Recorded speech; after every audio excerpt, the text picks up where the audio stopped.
When life splashes mud on your dreams, don't go home defeated. Wash it off and keep walking. Because sometimes, your greatest breakthrough hides behind your worst embarrassment. This is the summary of the story you are about to watch. He was a first-class graduate, the pride of his family, the brightest in his department. Everyone said he was destined for greatness. But 5 years later, he had nothing. No job, no wife, no friends, only shame. He blamed witches, bad luck, even God. And just when life gave him one last chance, something happened on his way to the interview that no one could believe. The name Chika Okafor carried weight during his university days. He was not just a student, he was a shining light in the Department of Accountancy at the prestigious University of Fontana. His lecturers often used him as an example, and fellow students whispered that he was destined for greatness. In his final year, when he graduated with a first class, the auditorium erupted in applause. He had made his family proud, his village proud, and above all, himself proud. Back then, he carried a heart full of dreams. Dreams of working in one of the world's best accounting firms, of driving a sleek car within a year, of building his parents a decent home within 2 years, and of settling down with his longtime sweetheart, Neka, soon after. To him, the future was already written, bright, clear, and unstoppable. But the future is never as predictable as we imagine. 5 years passed, and Chika remained jobless. At first, the rejection letters came politely. We regret to inform you that your application was not successful. We acknowledge your brilliance, but at this time, each time, he folded the paper carefully, placed it in his drawer, and told himself, tomorrow will be different. But tomorrow came and left, carrying nothing new. After 2 years, the letters stopped coming altogether. He was no longer even considered worthy of rejection. The world had moved on. His coursemates were already working in banks, audit firms, oil companies. Some had gone abroad for their master's degrees. Their social media pages were filled with wedding pictures, housewarmings, and holiday trips. Chika, on the other hand, woke up every morning to the same small rented room with peeling paint, the same worn-out mattress, and the same unanswered prayers. Neka, his fiancée, held on for as long as she could. But even love has its limits when poverty sits in between. She began to change gradually, no longer picking his calls, no longer responding to his endless, "Please be patient with me," messages. One evening, she sent him a text that shattered his heart. Chika, you are a good man, but I cannot waste my future waiting for when your life will change. I wish you well. She married a banker 6 months later. From that day, Chika began to walk with his head bowed. It was not just his heart that broke, his confidence did too. He could no longer bear to attend gatherings where old friends would ask, "So, Chika, where are you working now?" He withdrew from them. Soon, they stopped calling. He became an island, abandoned and forgotten. At night, he wrestled with thoughts that tormented him. Why me? He often asked. Was it not me who came out with the best results? Was it not me they praised as a future leader?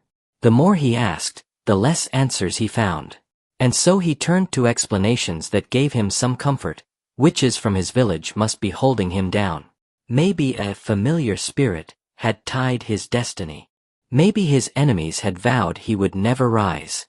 He convinced himself it had to be more than ordinary. That belief drove him into churches. If you looked for Chika on a weekday evening, you would find him in a deliverance service, sweating, rolling on the floor, shouting prayers of warfare. If you looked for him on weekends, you would find him in a vigil, his voice hoarse from crying to God. The church became his second home. He clung to every prophecy, sowed seeds with the little he had, and fasted until his stomach burned. Yet, after all the oil poured on his head and all the prophecies declared, nothing changed.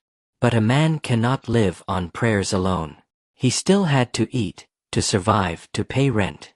And so, his only source of income came from his elder sister's nursery and primary school. Ironically, this sister had dropped out of secondary school, yet she had managed to set up a small school in their neighborhood. Out of pity, she asked Chika to help as a teacher. It was humiliating at first. He, a first-class graduate of accountancy, teaching alphabets and multiplication tables to 6-year-olds for a token monthly allowance. The pay was barely enough to feed him for a week.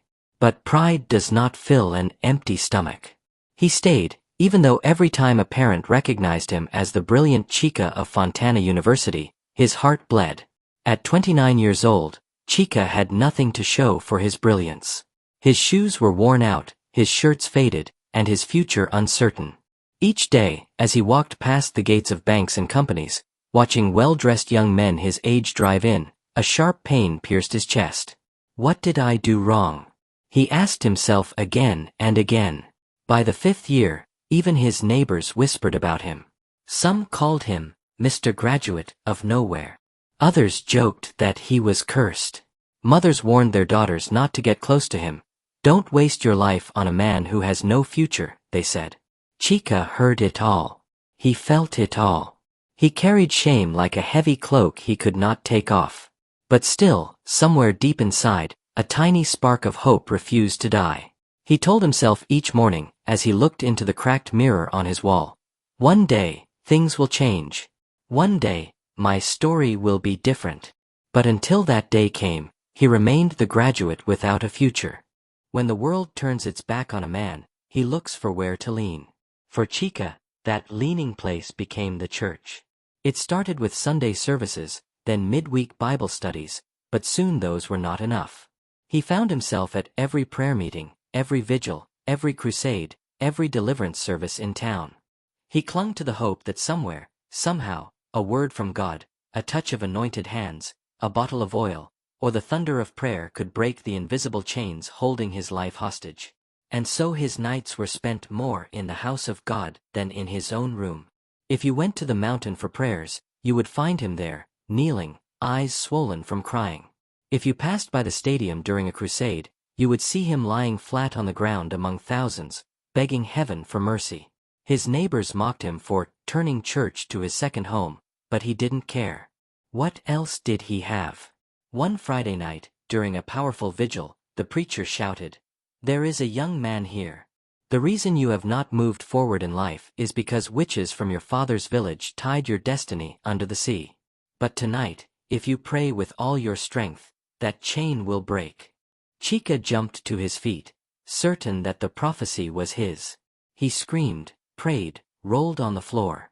He sowed the little money he had in prophetic seed. By morning, his throat was sore, his body weak, but his heart hopeful. He was sure something had shifted. But when Monday came, and Tuesday, and Wednesday, nothing changed. His phone remained silent. No employer called.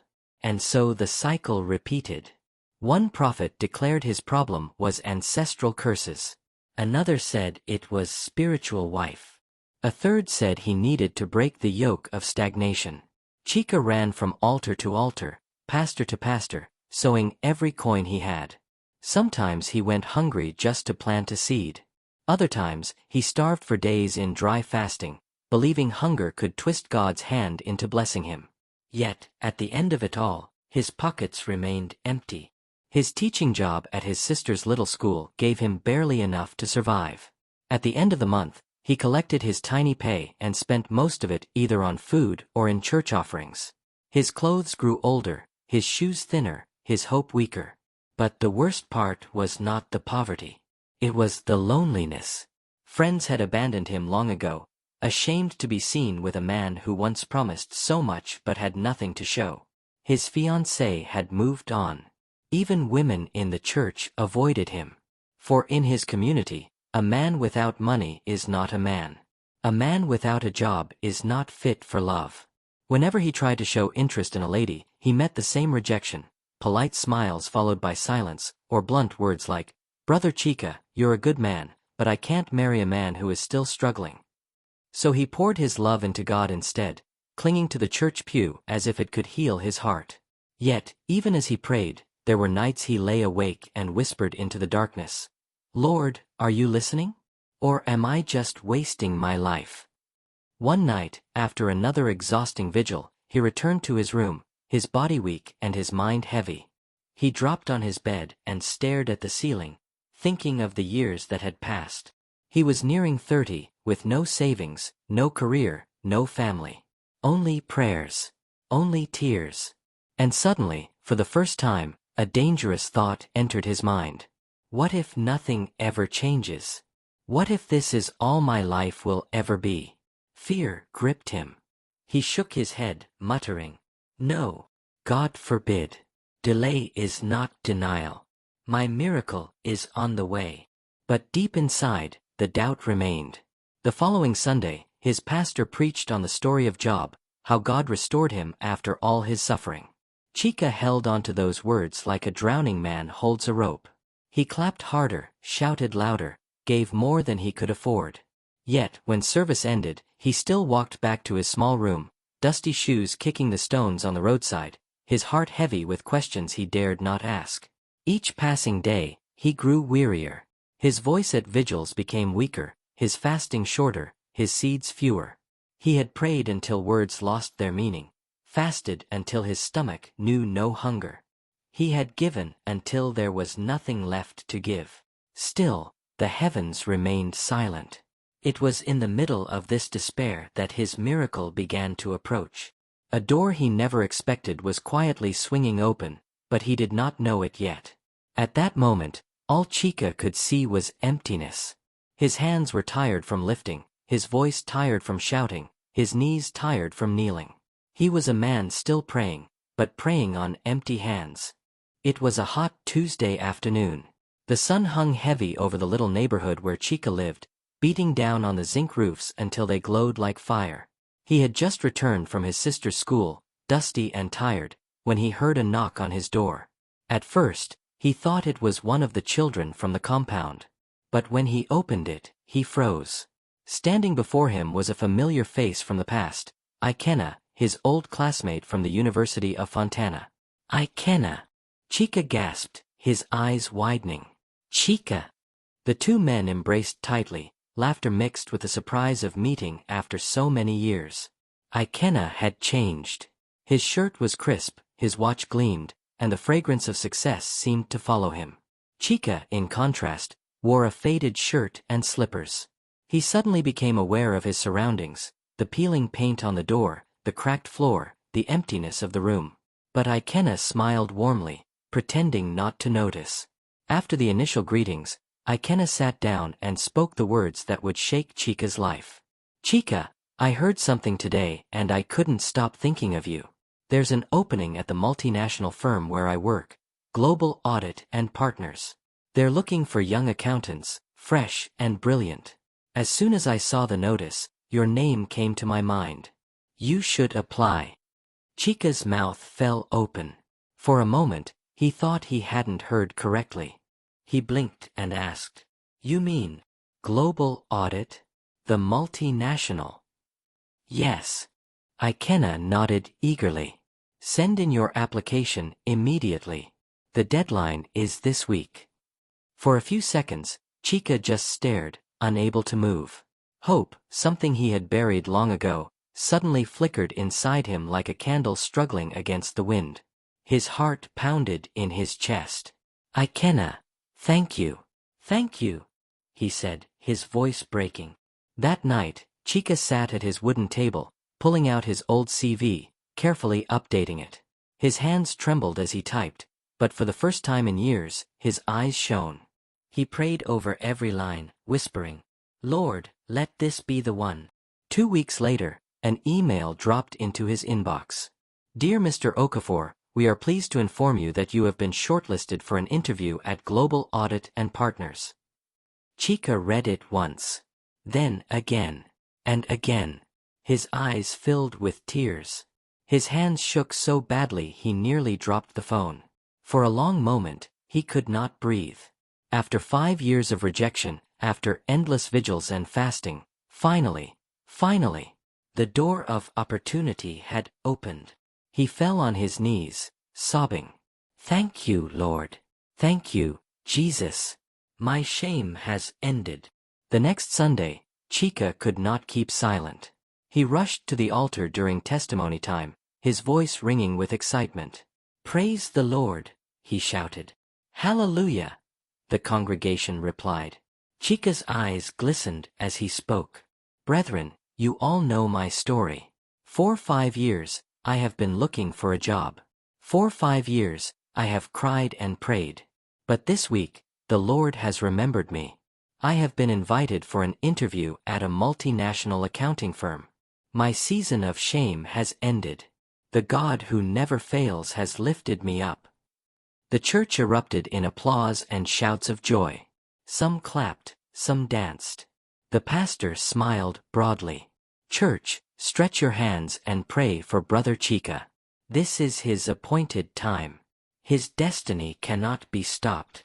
They prayed fervently for him, binding witches, breaking chains, calling forth favor. Chica stood in the center, his eyes closed, soaking it all in. His heart swelled with hope. After service, people came to shake his hand, some even hugging him. For the first time in years, he felt like a man again, respected, celebrated, noticed. The days that followed were filled with a joy he had almost forgotten was possible. He walked with a spring in his step, his shoulders straighter. He began to dream again, of buying a car, of renting a better apartment, of starting a family. He even dared to imagine marrying again. In his prayers, he thanked God constantly. He fasted 3 days straight before the interview, pleading for divine favor. He asked his pastor to anoint him with oil. He even requested that the church set aside one night to pray for him.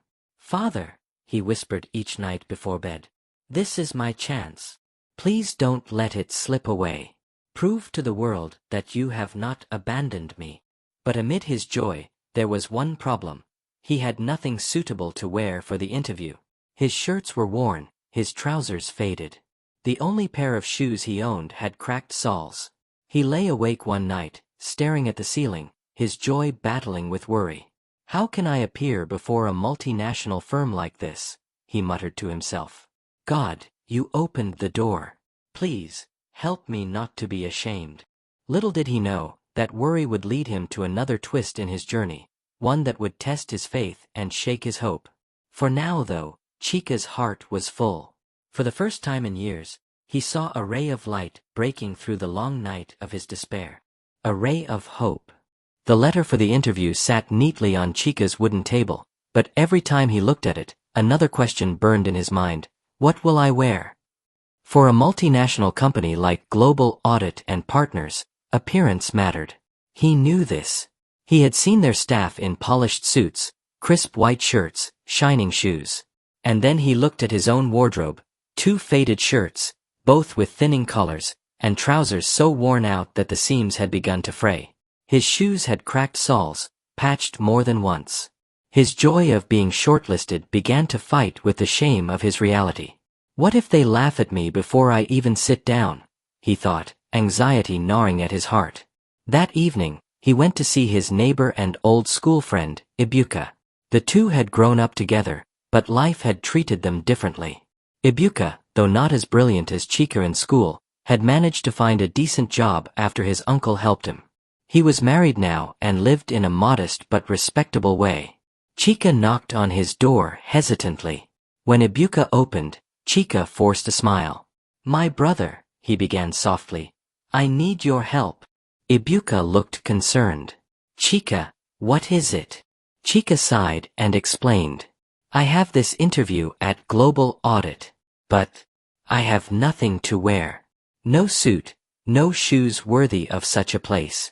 Please, can you lend me something? Just for that day. I promise I'll return it." For a moment, Ibuka looked at him silently. Then he nodded and said, "I understand. Wait here." He disappeared into his room and returned with a black suit neatly folded.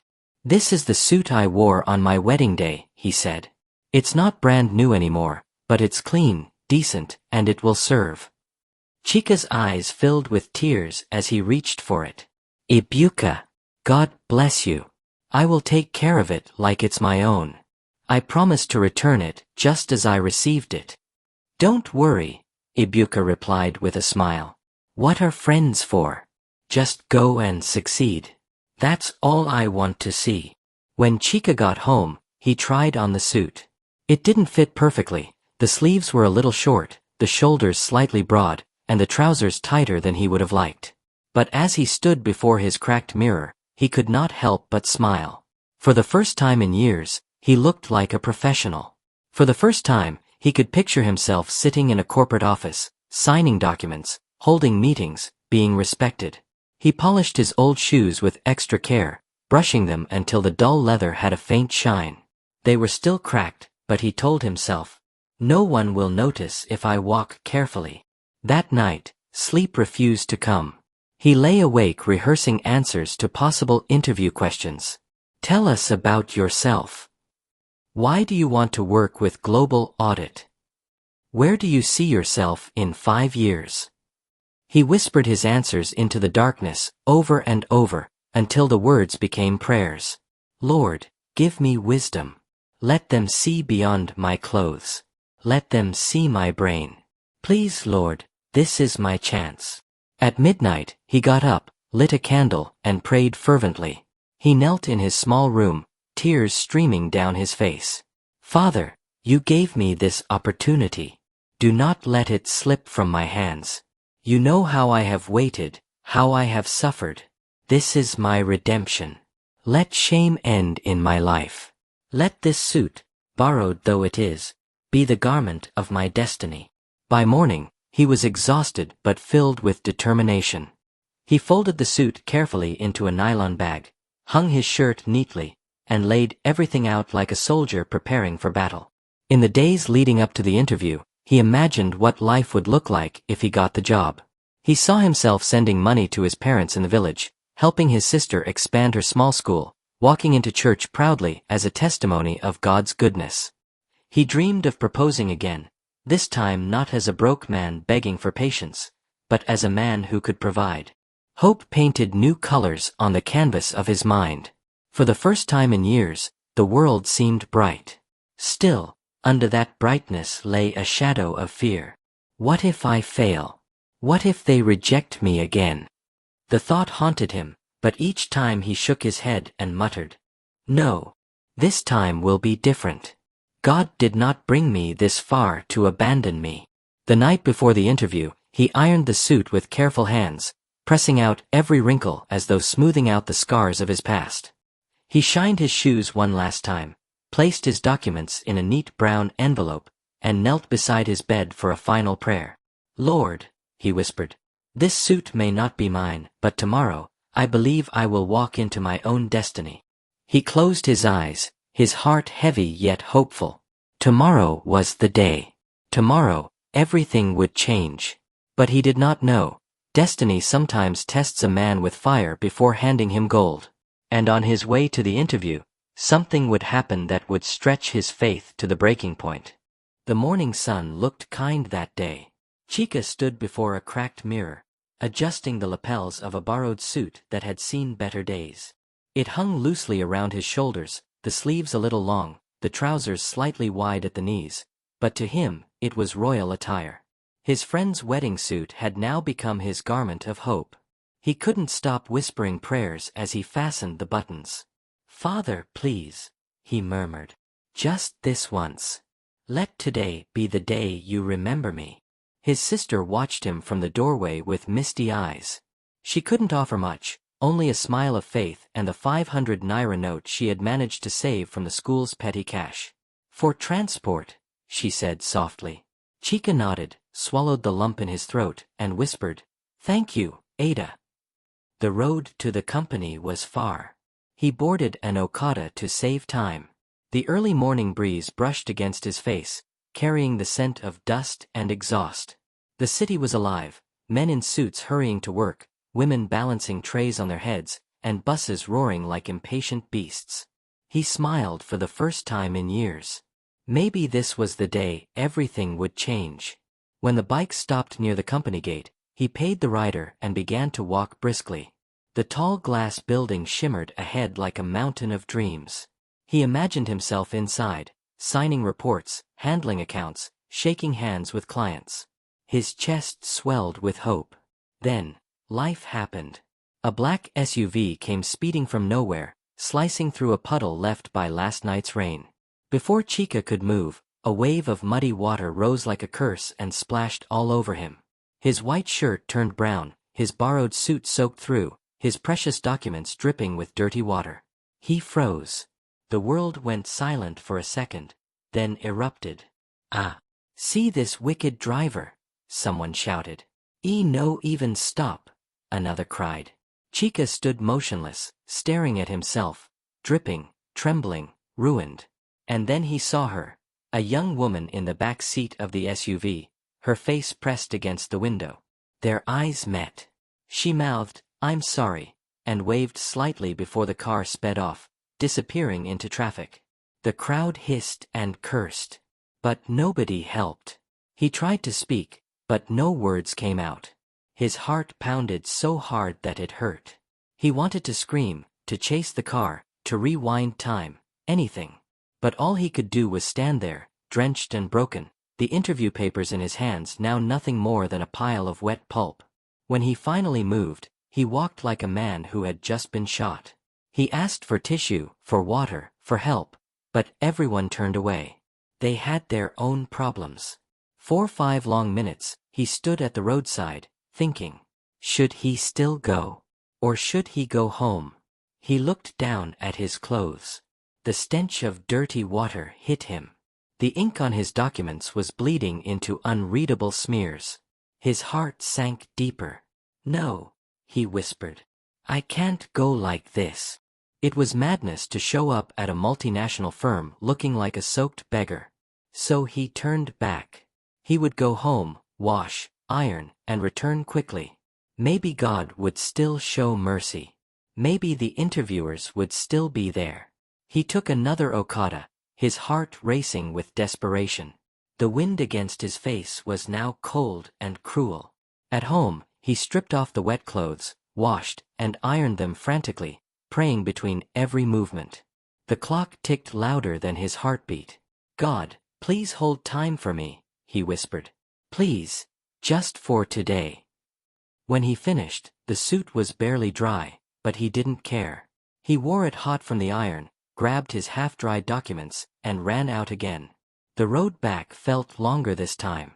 Every minute felt like an hour. By the time he reached the company gate, he was sweating through his shirt. His chest burned as he gasped for air. And then came the blow. The receptionist looked up with calm sympathy and said, "I'm so sorry, sir. The interview ended 30 minutes ago. The successful candidate has been chosen." The words struck like lightning. "Please," he begged. "Please, Ma. I beg you. Let me explain. I was on my way when..." The woman sighed.